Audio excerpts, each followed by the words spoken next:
तो जैसा कि दोस्तों आप सभी को पता है कि ये क्लास सार के साथ रियल क्वेश्चन पेपर लेकर आ रहा है। तो इस बार मैं फिर से कक्षा 11वीं का रियल पेपर लेकर आ चुका हूँ। तो इस पेपर में आपका समय रहेगा 3 घंटे, पूर्णांक रहेगा 70 नंबर का पेपर। इस पेपर में आपका 20 प्रश्न देंगे, 20 प्रश्न का आंसर इस वीडियो में एक एक करके सारे प्रोवाइड करवाऊंगा दोस्तों। तो आपके जिले में जैसे कि सेट आता है, चाहे सेट भी आता है आपके स्कूल में, तो सभी सेट इस वीडियो में बताऊंगा। सेट ए कवर करूंगा, सेट बी। तो देखो सेट ए के क्वेश्चन और सेट बी के क्वेश्चन सेम रहते हैं, थोड़े आगे हाथ जमे हुए रहते हैं। तो ठीक है, तो जैसा कि आपको पता होगा तो मैंने बताया बोला है कि ऐसे ही आपका पेपर आ रहा है। तो इस प्रकार से 23-24 कक्षा 12वीं से जीव विज्ञान पेपर लेकर आ चुके हैं। संस्था कोड इस प्रकार से आपका ये रहेगा और सेट ये रहेगा आपका यहाँ पे। ठीक है, तो चलो बढ़ते हैं आपके क्वेश्चन नंबर की ओर। तो निर्देश पढ़ लीजिएगा दोस्तों, सही प्रश्न अनिवार्य है। प्रश्न क्रमांक इस प्रकार से आपका हो जाएगा। ठीक है, निर्देश पढ़ लीजिएगा। वर्गीकरण की सबसे छोटी इकाई है। वर्गीकरण की सबसे छोटी इकाई क्या है? अभी ये जाति है। ठीक है, और सबसे बड़ी इकाई वर्ग होती है। ठीक है, फिर इसके बाद आता है गेहूं के अंश का वैज्ञानिक नाम है। गेहूं के अंश का वैज्ञानिक नाम है टेट्रिकम सोलेनम एलियनम मैंगिनीफेरा। तो टेट्रिकम हो जाएगा।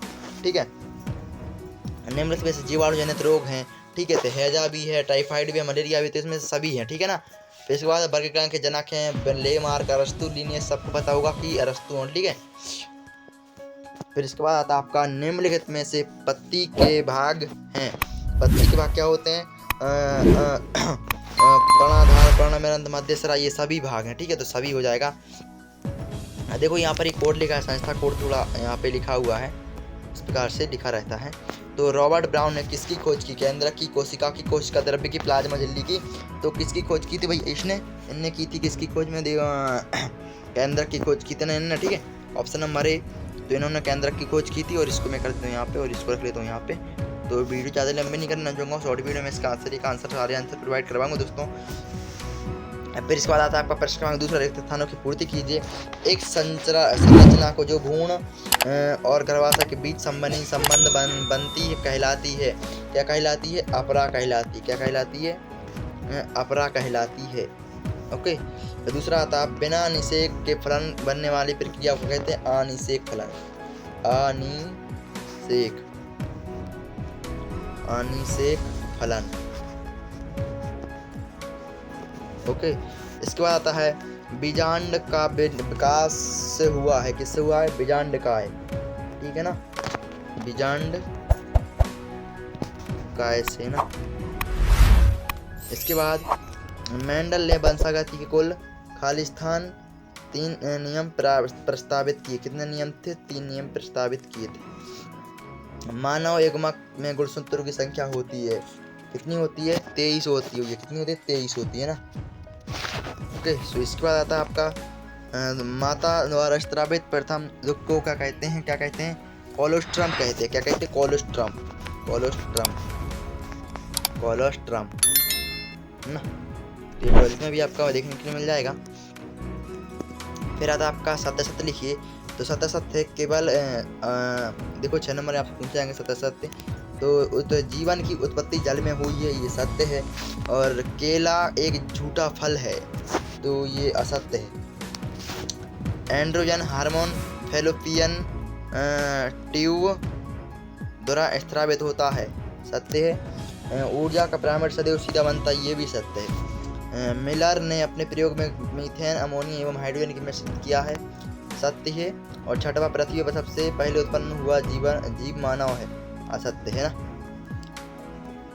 सही जोड़ियाँ मिला लीजिए आपकी दोस्तों। एक्रोसोम 5 नंबर में आपसे पूछी गई है। तो एक्रोसोम की हो जाएगी, क्या हो जाएगी? पहले की शुक्राणु। ठीक है ना, तो पहले का यहाँ आ जाएगा शुक्राणु। फिर इसके बाद आ जाएगा इसका दूसरे का हो जाएगा एक एक्स गुणसूत्र। ठीक है, इसके बाद महिला प्रजनन अंग क्या है ना? 2 मिनट। इसका है दूसरे का ये मोनो, ये हाइब्रिड क्रॉस।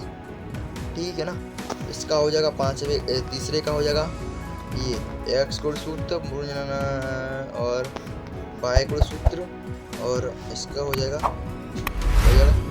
हाइब्रिड क्रॉस, ये वाला। सॉरी ना, यहाँ से ये वाला। ओके, इस प्रकार से इस जोड़ी के आंसर हो जाएंगे 5 नंबर में। फिर आता है आपका एक वाक्य एक शब्द में उत्तर दीजिए। तो एक वाक्य और एक शब्द में उत्तर देख लेते हैं। समष्टि को परिभाषित कीजिए अथवा में टैक्सोन को परिभाषित कीजिए। ठीक है, तो इनके आंसर देख लेते हैं आगे। तो ये प्रश्न क्रमांक 5 का आंसर है किसी विशिष्ट समय तथा ये सॉरी 6 का आंसर प्रश्न क्रमांक 6 का। ठीक है ना, तो इनके सारे आंसर पहले क्वेश्चन देख लेते एक साथ, फिर इनके बाद इनके आंसर देखेंगे दोस्तों अपन लोग। ठीक है ना, तो इस प्रकार से आपका 6वीं का आंसर हो जाएगा दोस्तों, स्क्रीनशॉट ले लीजिए एक बार। चलो बढ़ते हैं आगे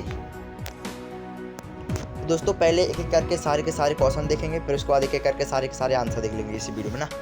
तो फिर है सही जीविता से आप क्या समझते हैं, अथवा में ब्रायोफाइटा के दो आर्थिक महत्व लिखिए। दुई निषेचन को स्पष्ट कीजिए। अथवा में आपसे पूछा जाएगा क्या है, अथवा में विषम बीजाणुता को लिखिए। खुले परिसंचरण तंत्र तथा परिपक्व तंत्र में दो अंतर लिखिए। पॉलीफेरसन के दो लक्षण लिखिए ना। श्वसन मूल को उदाहरण सहित समझाइए। अथवा में बीजांड विन्यास को परिभाषित कीजिए ना। इसके बाद पेरेन्काइमा ऊतक के दो कार्य लिखिए। जाइलम तथा फ्लोएम के एक एक कार्य लिखिए ना। इसके बाद आपका क्वेश्चन आता है संयोजी ऊतक को परिभाषित कीजिए। और अथवा में अमीनो अम्ल का संरचनात्मक सूत्र लिखिए। इसके बाद आता है प्रोटीन के 3 कार्य लिखिए। अथवा में आपका डीएनए आरएनए में अंतर लिखिए। ओके, इसके बाद आता है प्लाज्मेट क्या होते हैं, जीवाणु में उनकी भूमिका को लिखिए। अथवा में अर्धसमसूत्री एवं अर्धसूत्री कोशिका विभाजन में 3 अंतर लिखिए। ओके, इसके बाद आते हैं आगे वर्गीकरण की किन्हीं 3 पद्धतियों के नाम लिखिए। अथवा में आपका पादप कोशिका एवं जंतु कोशिका में कोई 3 अंतर लिखिए। इसके बाद आगे आते हैं मोनेरा जगत के 3 लक्षण लिखिए। 16 प्रश्न है आपका। और अथवा में ब्रायोफाइटा का आर्थिक महत्व लिखिए। तो फिर अथवा 17वां प्रश्न है अंतः शोषण के समय होने वाले परिवर्तनों को लिखिए। इसके बाद आगे बढ़ते हैं। इसके बाद आपका रक्त समूह का वर्णन कीजिए। ठीक है, रक्त समूह का वर्णन कीजिए। रक्त को एक संयोजी ऊतक क्यों माना जाता है, मनुष्य के हृदय का नामांकित चित्र बनाइए। ओके, इस प्रकार से हो जाएगा आपका।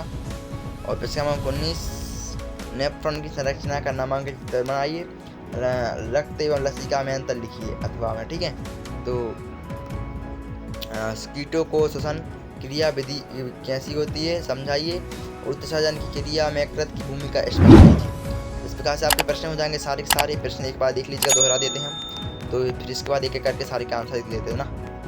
सारे के सारे आंसर भी देखना है फिर आगे चल के हमको, तो आंसर देख लेते एक एक करके। तो ये प्रश्न क्रमांक 6वां आपने देख लिया है, 6वां है। फिर इसके बाद आपका आता है यहाँ पे लोड जाने दे थोड़ा 7वां प्रश्न। ये रहा 7वीं का मैन। और ये रहा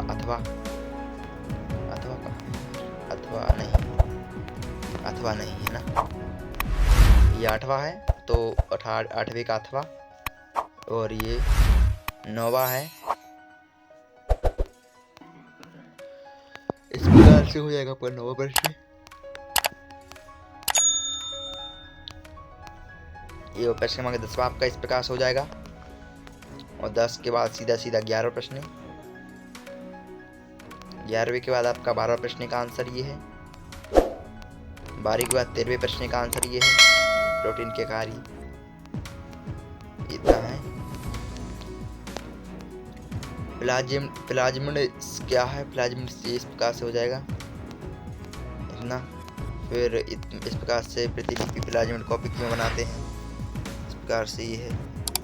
इसके बाद ये यहीं पे आधा है उसका और है, तो एक बार स्क्रीनशॉट ले लीजिएगा। 15वें का आंसर इस प्रकार से हो जाएगा।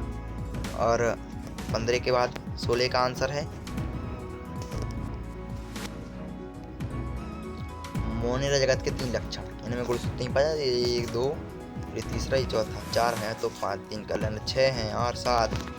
तो ये देख सकते हैं उसमें 70 प्रकार की, इसमें 70 उसमें 80। ठीक है, ये 17वें का आंसर हो जाएगा।